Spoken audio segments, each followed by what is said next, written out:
Hello everyone, welcome to mind windows. So students, last class में हमने development किया था। डेवलपमेंट का पार्ट 1 हम देख चुके हैं, पढ़ाई कर चुके हैं उसकी, जिसमें हमने देखा था कि हर एक पर्सन का डेवलपमेंट गोल अलग अलग रहता है और यदि हम दो कंट्री को कंपेयर करेंगे तो हम उनकी टोटल इनकम के बजाय एवरेज इनकम को कंपेयर करेंगे। एवरेज इनकम में भी ये होता है कि कुछ डिस्पैरिटी आती है, लेकिन टोटल इनकम के कंपैरिजन में एवरेज इनकम में डिस्पैरिटी कम थी और वो कंट्रीज को कंपेयर करने में हेल्प कर सकता है। उसके बाद हमने देखा था कि एवरेज इनकम के अलावा भी हमें वहाँ का इन्फेंट मोर्टेलिटी रेट क्या है, एजुकेशन का रेशियो क्या है, अटेंडेंस रेशियो क्या है, न्यूट्रिशनल लेवल, ये सब भी देखना पड़ेगा। तभी एक ट्रू कंपैरिजन हो पाएगा कंट्रीज के बीच में और हम कंट्री को आपस में कंपेयर कर पाएंगे।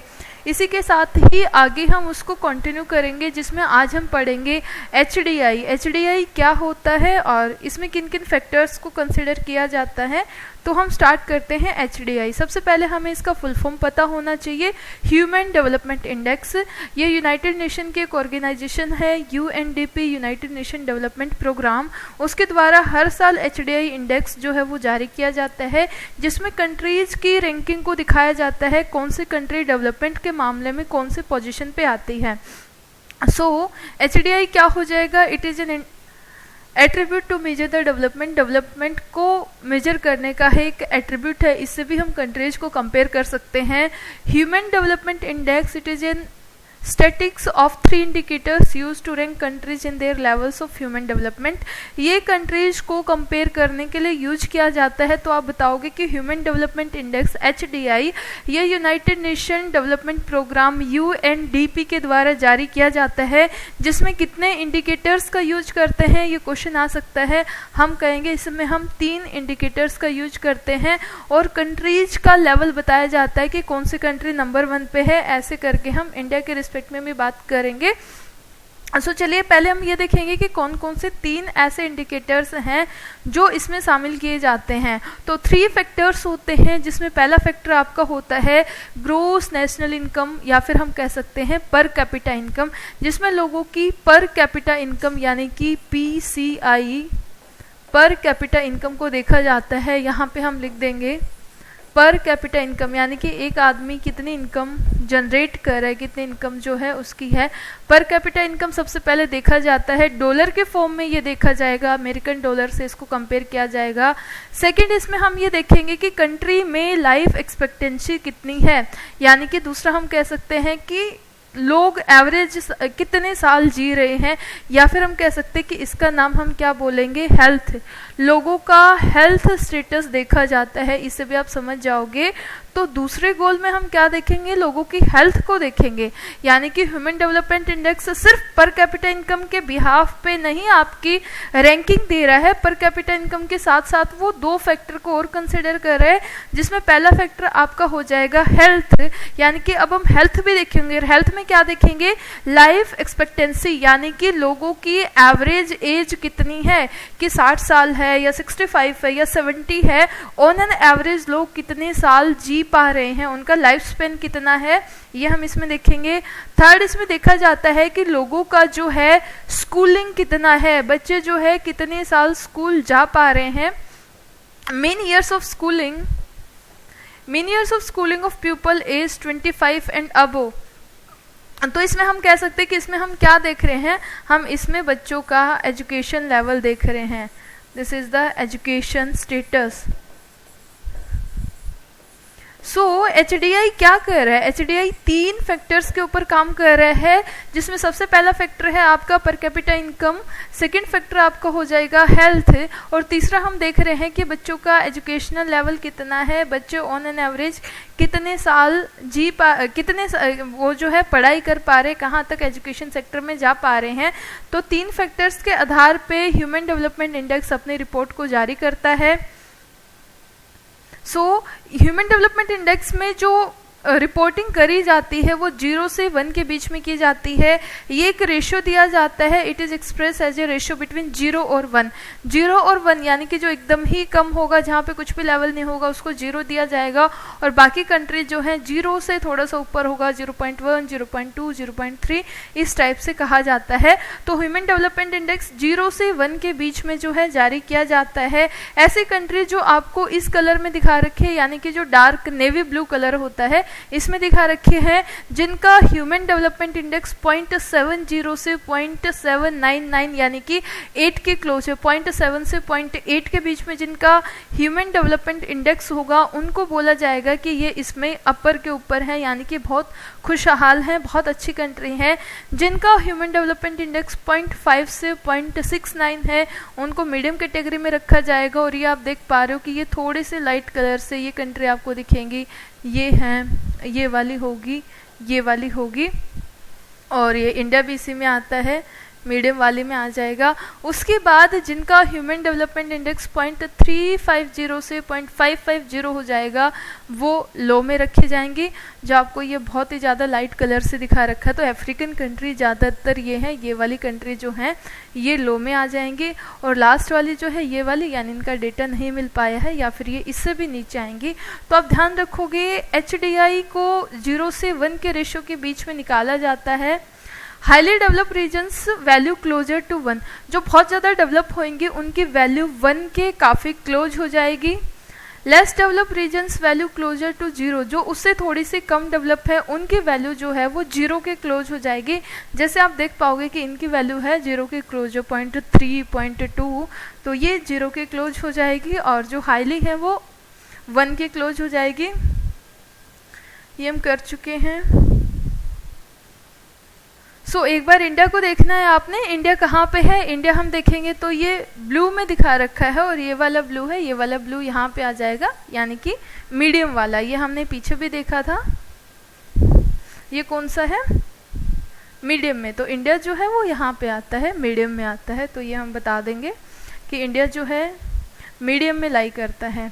नेक्स्ट हम देखेंगे, यदि हम कंपेयर करें इंडिया को इसकी नेबरिंग कंट्रीज के साथ, तो श्रीलंका, इंडिया और पाकिस्तान का हमने देखा है। पर कैपिटा इनकम की हम बात करें तो बाकी कंट्रीज के कंपैरिजन में श्रीलंका की सबसे ज़्यादा हो जाएगी। उसके बाद यदि हम लाइफ एक्सपेक्टेंसी की बात करें तो हम देख पा रहे कि उसमें भी श्रीलंका हमसे काफ़ी आगे है। कि इसका देखो, सबसे पहले पर कैपिटा इनकम इसकी जो है 10,000 के आसपास, हमारी तो बहुत कम है, और पाकिस्तान की हमसे भी कम है। यदि हम लाइफ एक्सपेक्टेंसी की बात करें तो इसकी 75 है, हमारी 68 है, इनकी और कम है। यदि हम स्कूलिंग के ईयर्स की बात करें तो श्रीलंका हमसे काफ़ी आगे है। और उसके बाद यदि हम रैंकिंग की बात करेंगे ह्यूमन डेवलपमेंट इंडेक्स में, उसकी रैंकिंग कितनी है, तो हम ये देखेंगे कि श्रीलंका की रैंकिंग हमसे काफ़ी ऊपर है, यानी कि 73 है, हम तो काफ़ी नीचे आ रहे हैं, और पाकिस्तान हमसे भी नीचे आ रहा है। तो ये जान के आपको अचंभा लगेगा कि श्रीलंका जो एक छोटी सी कंट्री है वो इंडिया के कंपैरिजन में काफ़ी आगे है। श्रीलंका का जो HDI है वो बहुत ही ज़्यादा अपर वाले में आएगा, 0.76 बताया गया है, तो श्रीलंका यहाँ पे आ जाएगा 0.76, यानी कि काफ़ी खुशहाल है। उसके बाद हम देखें पाकिस्तान, पाकिस्तान का ह्यूमन डेवलपमेंट इंडेक्स काफ़ी कम हो जाएगा, 0.56 इस वाली कैटेगरी में आ जाएगा, और 147 रैंक है इसकी। इंडिया की हम बात करें तो इंडिया का आप ध्यान रखोगे, क्योंकि हम इंडिया के हैं तो इंडिया में हो जाएगा 0.624, एग्जैक्ट आप ध्यान रखोगे 0.624। तो इंडिया और पाकिस्तान दोनों के दोनों यहाँ पे लाई कर रहे हैं, मीडियम कंट्रीज में गिने जाएंगे। ये जान के बड़ा अचंभा लग रहा है हमें कि श्रीलंका जो हमारा नेबरिंग कंट्री है हमसे काफ़ी आगे है, खुशहाली में काफ़ी आगे है। यदि आपसे नंबर 1 पूछा जाएगा कि नॉर्वे और आइसलैंड दोनों के दोनों नंबर 1 पे रहते हैं। नॉर्वे ज़्यादातर टाइम पे टॉप करता है और बड़ा ही शांत नेशन है।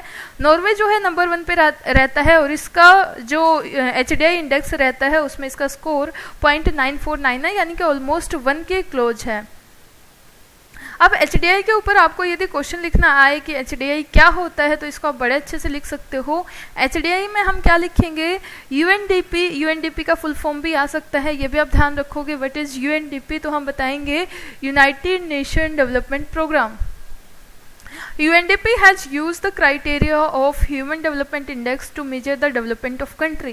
तो आप कहोगे कि UNDP जो है कंपेयर करने के लिए, to measure the development of country, country के डेवलपमेंट को मेजर करने के लिए HDI का यूज करता है, ह्यूमन डेवलपमेंट इंडेक्स का यूज करता है. Second, HDI is measure of asserting country program in 3 basic dimension of human development. 3 चीज़ों का ध्यान रखता है और वो कौन कौन सा है? लाइफ एक्सपेक्टेंसी कितनी है, लिटरेसी लेवल कितना है और उनकी पर कैपिटा इनकम कितनी है. कंट्रीज को रैंक किया जाता है 0 लो के लिए और 1 जो है वो हाई के लिए, यानी कि 0 से 1 के बीच में कंट्रीज का रेशियो जो है वो डाला जाता है. तो ये आप HDI के ऊपर लिख सकते हो. इंडिया की रैंकिंग आप बता दोगे, इंडिया के ये बता दोगे कि श्रीलंका हमसे काफ़ी आगे है और पाकिस्तान हमसे पीछे रहता है. Explain the 3 component of HDI. ये तीनों कंपोनेंट्स भी हमसे पूछ सकता है. तो फर्स्ट हम बताएंगे लाइफ एक्सपेक्टेंसी. लाइफ एक्सपेक्टेंसी क्या होता है? It is the average expected length of A life of a person at the time of birth, कि उसकी लाइफ कितनी लंबी है, क्या वो 60 साल जी रहा है, 65 है. एवरेज देखे जाते हैं कि ऑन एन एवरेज लोग कितने साल की लाइफ जो है वो जी पा रहे हैं. सेकेंड हो जाएगा gross national income, per capita income. So the total value of all the goods and services produce by a country in a year including income from foreign investment divided by the number of people living there. तो हमने क्या देखा था? Total income को यदि हम अपनी population से डिवाइड कर देंगे तो हमारा क्या आ जाएगा? पर कैपिटा इनकम आ जाएगा. तो पर कैपिटा लिख दोगे. नेक्स्ट है कि एजुकेशन लेवल देखा जाता है. Of the people is 25 and above, number of year, कितने साल जो है उन्होंने एजुकेशन रिसीव करी है, तो एजुकेशनल लेवल उनका देखा जाता है. तो तीनों को अपनी लैंग्वेज में आप डिफाइन कर दोगे, अच्छा क्वेश्चन आपका बन जाएगा. अब नेक्स्ट है कि सस्टेनेबिलिटी ऑफ डेवलपमेंट. डेवलपमेंट को हम कैसे सस्टेन बना सकते हैं? तो सबसे पहले हमें मेंटेन करना आना चाहिए. Suppose for the present a particular region is quite develop, we would like this level of development to go further. हम ये कह रहे हैं कि यदि कोई एरिया काफ़ी ज़्यादा डेवलप है और हम उस लेवल को आगे भी उसी लेवल को मेंटेन करना चाहते हैं, और at least to be maintain for the future generation, और हम आने वाली जनरेशन तक भी उसको मेंटेन करने का सोच रहे हैं, तो हम क्या करेंगे? यदि आज के टाइम पे हम डेवलप हैं या डेवलप उसको हमने आगे आने वाले टाइम तक सस्टेन करना है, तो उसको हम बोलेंगे sustainability of development. So science have been warning that the present level of development is not sustainable. Scientist ये कह रहे हैं कि जो प्रेजेंट लेवल है, कि जिस हिसाब से हम चल रहे हैं, डेवलपमेंट कर रहे हैं, वो सस्टेनेबल नहीं है. यानी कि हम रिसोर्सेज को एक्सप्लॉइट करते जा रहे हैं, हम आने वाली जनरेशन के बारे में तो सोच ही नहीं पा रहे हैं. तो हम सस्टेनेबिलिटी के हिसाब से नहीं चल रहे हैं, हमें अपने आप में सुधार करना पड़ेगा. In many parts of India ground water which is a renewable resources under a serious threat of over use. ये कह रहे कि कई हिस्सों में, दिल्ली का ही आप एग्जांपल ले लो कि यहाँ पे ग्राउंड वाटर का जो लेवल है वो थ्रेट से भी काफ़ी नीचे जा चुका है, यानी कि हम इतना ज़्यादा उसको ओवर यूज कर चुके हैं, तो वो सस्टेनेबिलिटी के हिसाब से तो बेटर है ही नहीं. Nearly 1/3 of the country is over using their ground water reserve. हम ग्राउंड वाटर का ओवर यूज कर रहे हैं और लगभग 1/3 कंट्री जो है वो ऐसा ही कर रही है. सो हमें क्या किया जाना चाहिए? इसी के साथ साथ क्रूड ऑयल जो नॉन रिन्यूएबल है, एक बार ख़त्म हो गया तो हमेशा के लिए ख़त्म हो जाएगा. It will last for only 53 years more in the world. Crude oil का बोला जा रहा है कि ये सिर्फ 53 ईयर्स और अवेलेबल है, उसके बाद ये अवेलेबल नहीं होगा. यदि लोग ऐसे ही लगातार क्रूड ऑयल निकालते रहे इसी हिसाब से, तो ये आने वाले टाइम में ख़त्म हो जाएगा. कंट्रीज जैसे इंडिया है वो सारा का सारा ऑयल जो है बाहर से इंपोर्ट करती हैं. इस हिसाब से हमारी कंट्री में तो क्रूड ऑयल जो है वो बहुत ज़्यादा वैसे ही कम है, हम तो बाहर वालों के ऊपर ही डिपेंड करते हैं. कंट्रीज जैसे हो गई USA which have low reserve want to secure oil through military और इकोनॉमिक पावर. यूएसए के पास क्रूड ऑयल है लेकिन उनके पास भी रिजर्व जो है वो काफ़ी कम है और उसको वो अपने मिलिट्री पर्पज़ के लिए, इकोनॉमिक पावर के लिए आने वाले टाइम के लिए बचा के रखना चाह रहे हैं, तो वो उसको सहेज रहे हैं. Consequences of environmental degradation do not respect national और स्टेट बाउंड्री. अब कभी भी कॉन्सिक्वेंसेज आएगा, ओजोन लेयर में छेद हो रहा है या क्लाइमेट चेंज हो रहा है, तो वो सिर्फ ये थोड़ी होगा सिर्फ इंडिया के ऊपर नुकसान पहुंचाएगा, वो तो पूरे वर्ल्ड के ऊपर नुकसान पहुंचाएगा. तो यदि इस इश्यू को हमने टैकल नहीं किया, डेवलपमेंट करना अच्छी बात है, नो डाउट, लेकिन वो इतना ज़्यादा आप नेचुरल रिसोर्सेज को एक्सप्लॉइट मत करो कि आने वाले टाइम में जो है हमारे आने वाली जनरेशन जो है वो खुल के सांसें ना ले पाए, हम इतना ज़्यादा पॉल्यूशन ना क्रिएट कर दे, अपने रिसोर्सेज को इतने ज़्यादा ख़त्म ना कर दे कि आने वाली जनरेशन के लिए हम कुछ भी ना छोड़ के जाएं। तो यही बोला जा रहा है कि हमें रिसोर्सेज को ध्यान से प्रिजर्व करके रखना है, कंजर्व करके रखना है। Sustainability of development is comparatively a new area of knowledge in which scientists, economists, philosophers and other social scientists are working together। तो ये डेवलपमेंट को कैसे सस्टेन बनाया जाए, ये एक काफ़ी नया रिसर्च का फील्ड है जिसमें साइंटिस्ट भी हैं, इकोनॉमिक्स भी हैं, फिलोसफर्स सारे के सारे मिल के काम कर रहे हैं कि कैसे हम उसको जो है ठीक कर सकते हैं। Thus environmental sustainability will play a big role in the development of region। environment को हमें सजो के रखना चाहिए। At all times we need to ask where we want to go, what we want to become and what our development goals are। हर बार हम ये तो पूछ लेते कि हमें क्या बनना है, क्या नहीं बनना है, तो साथ के साथ हम हमारा फ्यूचर गोल ये भी रखेंगे कि हमें अपने इन्वायरमेंट को सजो के रखना है। तो एक क्वेश्चन आपका बन सकता है, right A note on the sustainable development. Sustainable development के ऊपर एक गोल लिखो और इसमें मेनली आपने फोकस करना है ग्राउंड वाटर के ऊपर कि कैसे ज़मीन का जो पानी है वो कम होता जा रहा है, पॉल्यूटेड होता जा रहा है। तो आप कैसे लिखोगे, sustainability of development is all about judicious use of resources. सबसे पहले आप कहोगे कि सस्टेनेबल डेवलपमेंट क्या है, इसमें हम अपने रिसोर्सेज को बहुत अच्छे से यूज करेंगे, यानी कि जुडिशियस यूज, बहुत ध्यान से हम यूज करेंगे।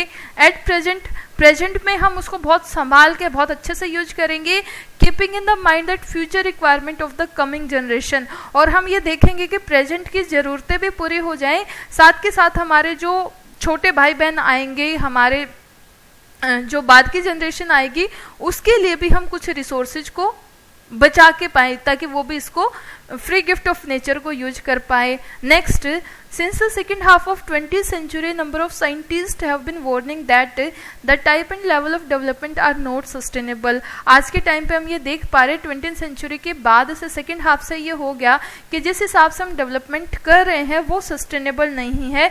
ग्राउंड वाटर उसका एक एग्जाम्पल है, भले ही रिन्यूएबल है, लेकिन यदि हम इसको जिस हिसाब से यूज करें, ओवर यूज करते रहे, तो ये भी खत्म हो सकता है। तो हमें क्या करना चाहिए, we should focus on using renewable resources. हमें रिन्यूएबल रिसोर्सेज को ध्यान से यूज करना चाहिए एंड इन्वेंट सब टेक्निक्स, और हमें कुछ टेक्निक्स को इन्वेंट करना चाहिए to decrease the use of conventional resources, ताकि हम उनके यूज को कम कर पाएँ, यानी कि ग्राउंड वाटर के यूज को कम कर पाएँ। कोई टेक्निक आनी चाहिए, हम रेन वाटर को कैसे बचा के रख सकते हैं, कंजर्व कर सकते हैं, उसके ऊपर ध्यान देना चाहिए।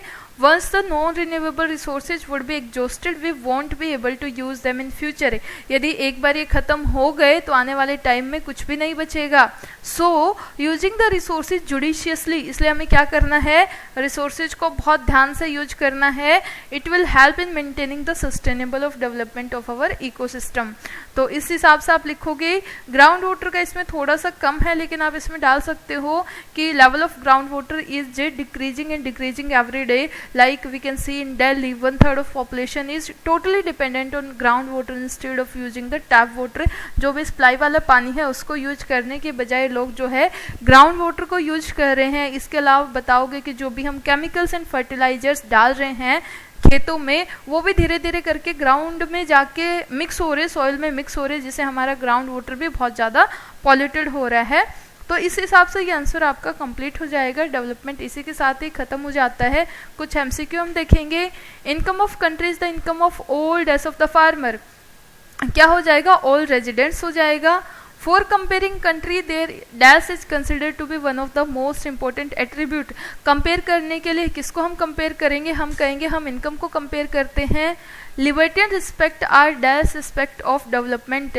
लिबर्टी और रिस्पेक्ट क्या है, नॉन मटेरियल हो जाएगा। मटेरियल में क्या आता है, मटेरियल में पैसा आता है।